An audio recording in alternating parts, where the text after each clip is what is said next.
Lillo, dobbiamo organizzare una bella comparativa di moto nude perché è tanto tempo che non la facciamo.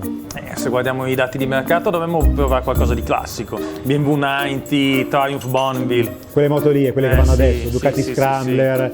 Ok, però tu con questo giubbotto qua e Buono per i con un cartoni pelo di animati. barba dove vai? Bello liscio. Invece tu, hipster, che moto hai con quella barbetta e l'occhialino tondo? Beh, una Cafe Racer. Hai visto? L'hipster va in giro con la Cafe Racer. Facciamo una bella cosa, proviamo moto bene. Io ho una Yamaha MT-10 da 160 cavalli. E io ho una Z1000 R Edition che ha una coppia da autotreno.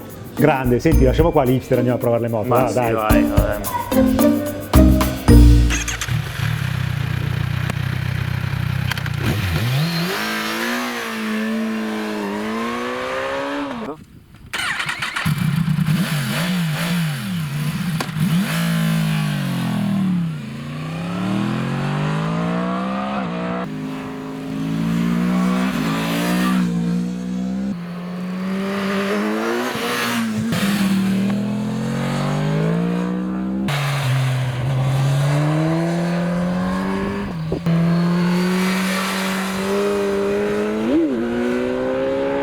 Amici di Moto.it, eccoci qua con le moto dopo la gag iniziale con il nostro amico finto barista Alberto. E perché abbiamo usato Alberto? Perché Alberto non c'ha mica la Cafe Racer, ha una bella nuda giapponese a 4 cilindri, quindi si è calato benissimo nella parte, però adesso, caro Alberto, grazie, ti lasciamo.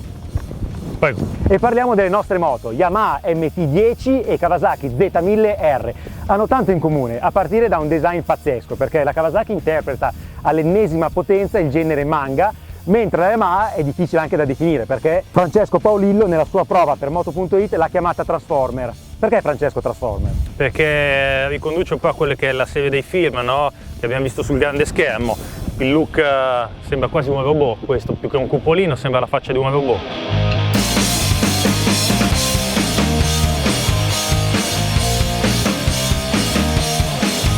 Le nostre Street Fighter di questa prova nascono per il misto e nel misto danno veramente emozioni incredibili. Iniziamo a parlarvi dalla Yamaha MT-10 che abbina il telaio dell'R1, quindi con un baricentro molto alto, al motore rivisto, ma che ha sviluppato ben 158,4 cavalli al banco di Superbike SNC, dove l'ha portata il nostro tanchetto.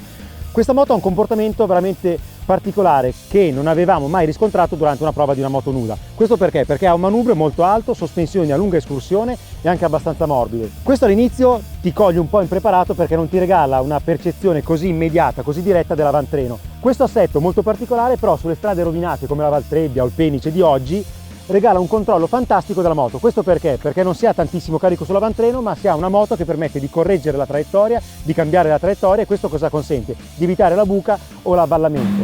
Il motore in questi frangenti è semplicemente spaziale, perché ha una risposta, grazie proprio al tipo di fasatura dell'albero motore, cross plane a scopi regolari, prontissima a partire dai medi regimi, e la cavalleria si può usare in maniera molto sicura grazie a due fattori. Il primo sono le gomme Bridgestone STR che hanno tantissimo grip. Il secondo è il controllo di trazione che può essere regolato su 3 livelli. Abbiamo il terzo che è molto invasivo ed è perfetto per l'asfalto bagnato, mentre il primo e il secondo lasciano tanta libertà, anche troppa, perché la moto tende molto a impennare, quindi bisogna portare il peso in avanti. Questo perché? Perché non c'è tanto carico sul manubrio.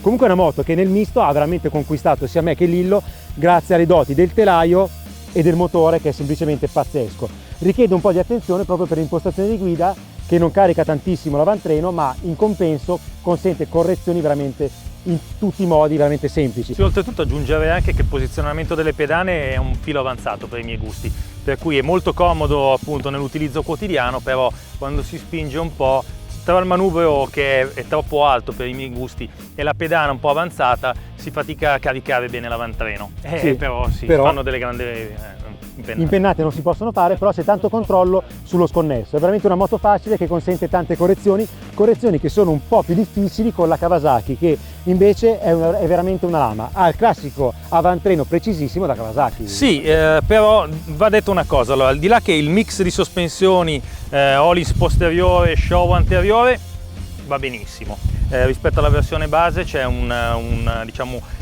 uno step superiore. Porcella ampiamente regolabile, il mono, vieni qui Fabrizio che ti faccio vedere una cosa, abbiamo una regolazione remota per quanto riguarda il precarico e poi abbiamo una ghiera che è abbastanza comoda poi tra l'altro per il ritorno. Questo permette di cucirsi addosso questa Kawasaki Z1000R, però rimane sempre abbastanza rigida come moto. Inoltre i pneumatici di primo equipaggiamento, gli Sportmax Dunlop Sportmax D214, hanno una carcassa piuttosto rigida, per cui l'avantreno risulta copiare poco le asperità ed è sempre abbastanza nervosa. Però sul veloce, sul liscio la moto è molto precisa e molto divertente.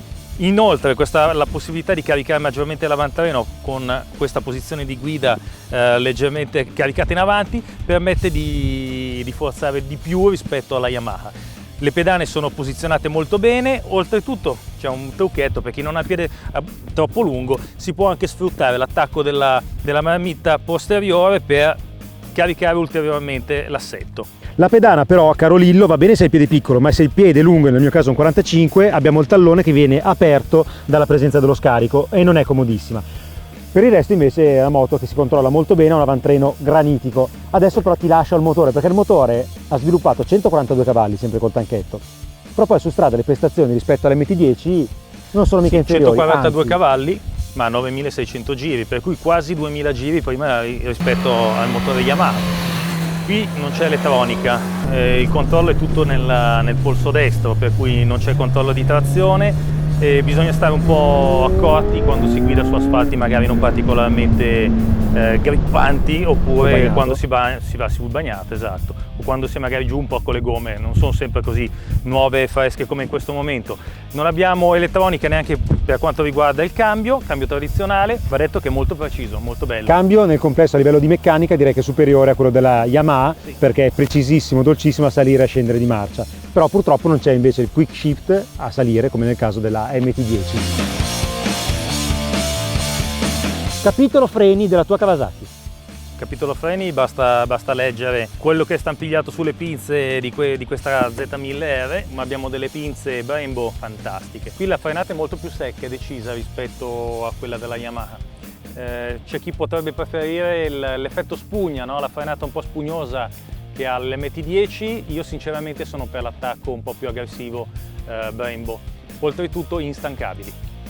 Infatti passiamo all'MT10 perché ci sono due aspetti da sottolineare. Uno, la modulabilità della leva è veramente perfetta, consente di dosare al millimetro la potenza frenante, mentre il secondo aspetto è meno lusinghiero e riguarda proprio la costanza del rendimento dell'impianto, perché se sfruttato tanto nelle discese, su percorsi misti dove si chiama in causa spesso il poderoso doppio disco dell'anteriore, la leva arriva ad avvicinarsi tanto al comando dell'acceleratore. Non è niente di drammatico perché poi con un po' di strada, un po' di raffreddamento riprende il suo gioco normale, però la costanza di rendimento non è il fiore all'occhiello di questa moto ed è una cosa che avevamo anche riscontrato sulla Yamaha R1 in pista, caro Francesco. Comunque impianto frenante promosso, ma la costanza peggiora nell'uso.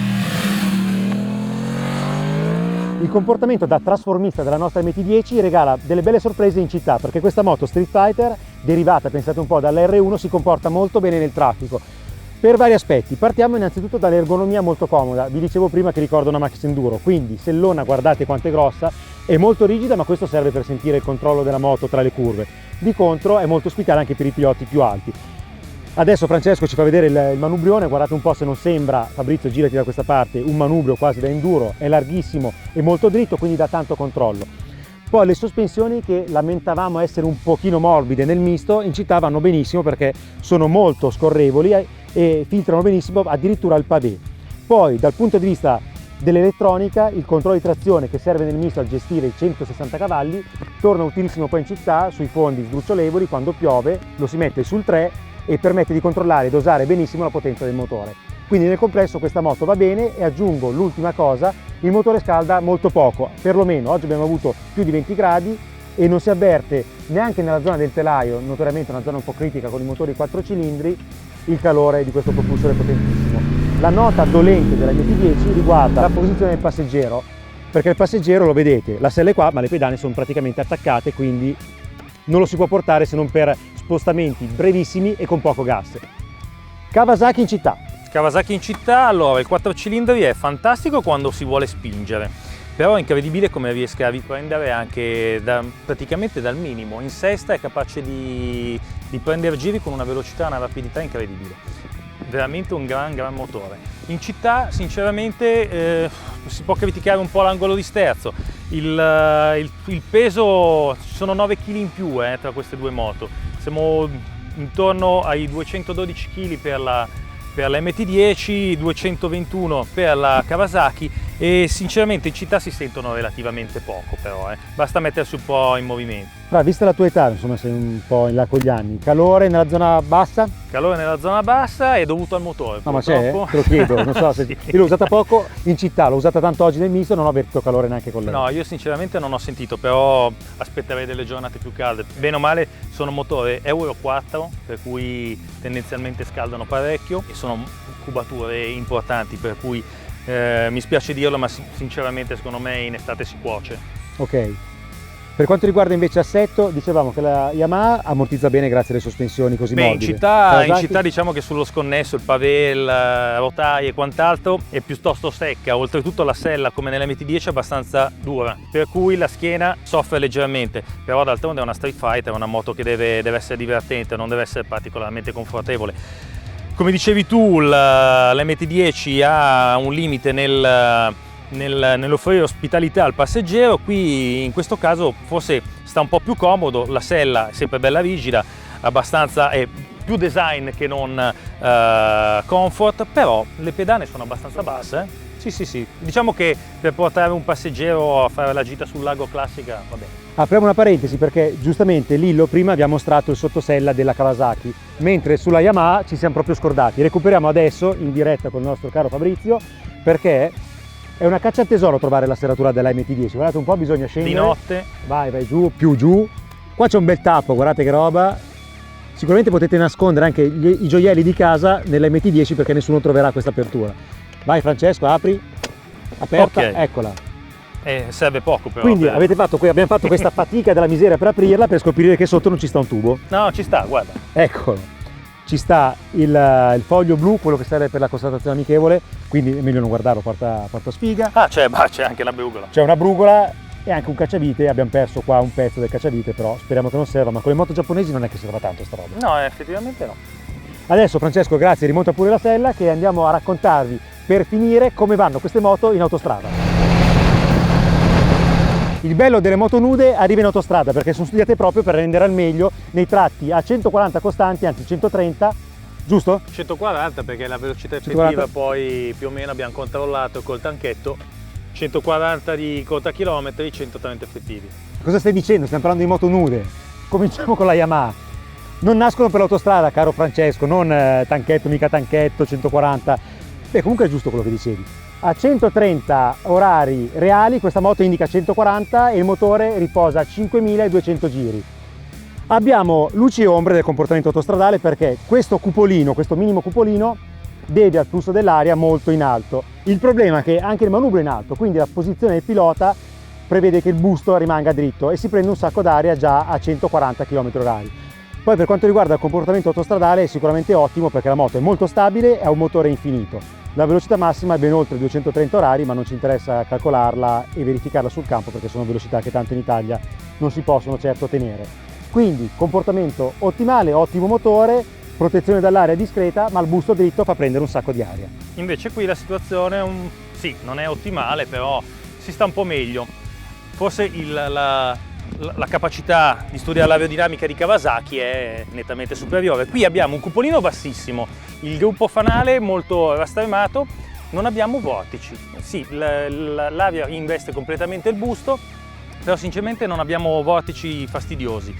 Inoltre il fatto di avere una posizione di guida leggermente più caricata in avanti permette di contrastare meglio anche la forza dell'aria a 130 km/h, come dice il nostro perfetto. Quanto consuma? Quanto consuma?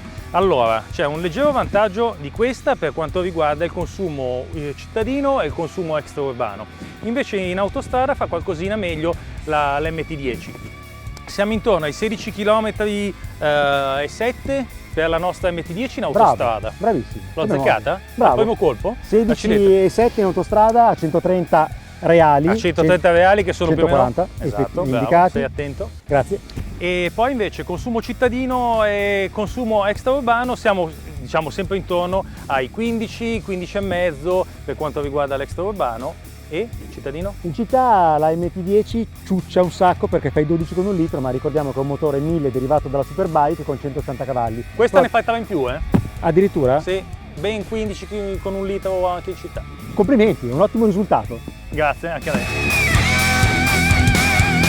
Adesso, Francesco, andiamo a vedere insieme le caratteristiche tecniche delle moto perché hanno molto in comune, telai in alluminio, motori 4 cilindri, sono ovviamente giapponesi.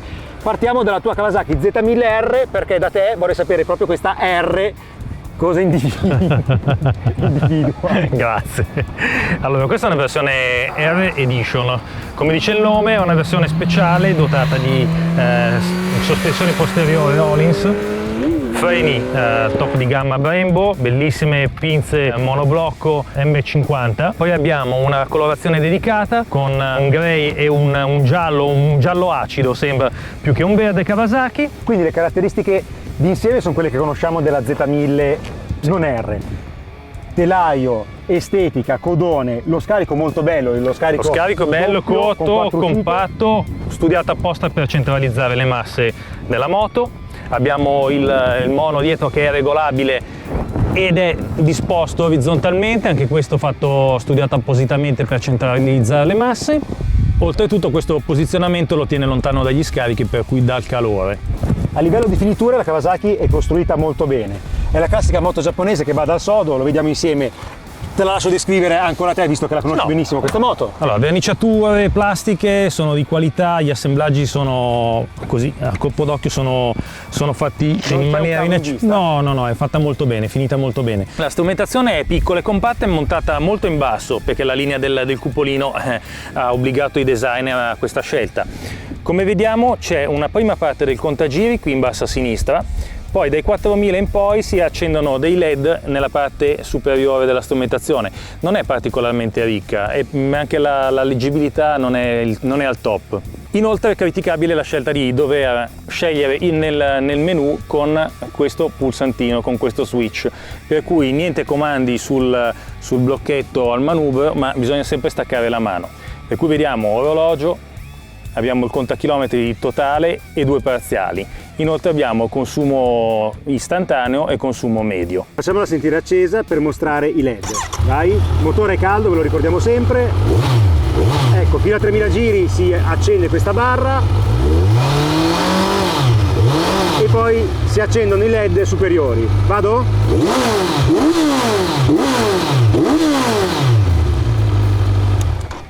Francesco, poi già che siamo qua vediamo anche i blocchetti elettrici. I blocchetti sono quelli classici delle moto giapponesi, molto intuitivi e facili. Magari non faranno impazzire perché non sono pieni di tastini, non c'è il tasto che dicevi tu giustamente che rimanda al menu di bordo, però si manovrano benissimo, c'è anche il tasto delle 4 frecce, quindi sono molto intuitivi. A livello poi di ergonomia facciamo vedere la sella. E abbiamo anche le leve regolabili, mi raccomando. Anche perché è una moto da 13.990 euro, quindi la dotazione è completa. Facciamo vedere la sella perché adesso vi parliamo anche dell'ergonomia della Kawasaki Z1000R. Allora abbiamo un piccolo vano, tra l'altro si può anche staccare la parte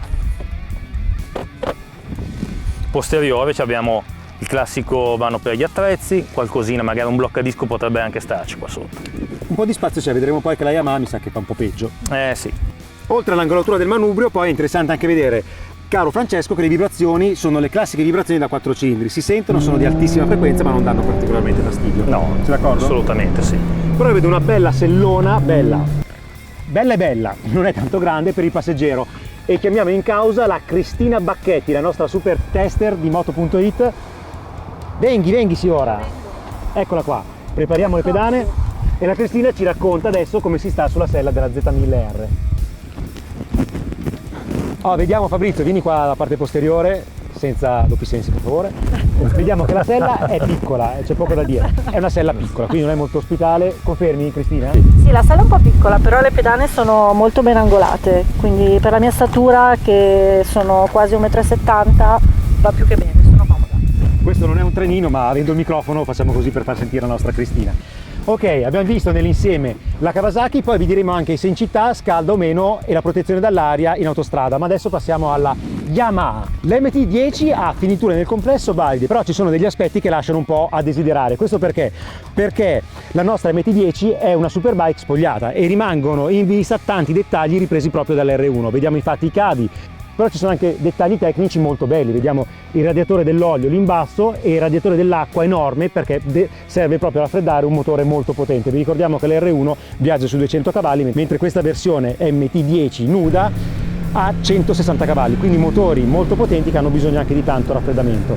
Fabrizio, vieni da questa parte che mostriamo anche i comandi. È molto completa, sicuramente più completa di quella della Kawasaki, anche perché c'è una dotazione elettronica maggiore. Innanzitutto la MT10 dispone del controllo di trazione, vediamo che è regolabile su 3 livelli, il 3 è quello che limita di più la potenza sui fondi bagnati, ma può essere anche disattivato. Abbiamo poi 3 mappe motore, adesso abbiamo la standard, poi abbiamo anche la A e la B, che sono mappe più sportive o più conservative per i fondi bagnati. Ovviamente dispone di un menu di informazioni completo che ci dà i vari trip e il consumo istantaneo e medio, oltre alla temperatura dell'aria esterna, in questo caso ben 29 gradi.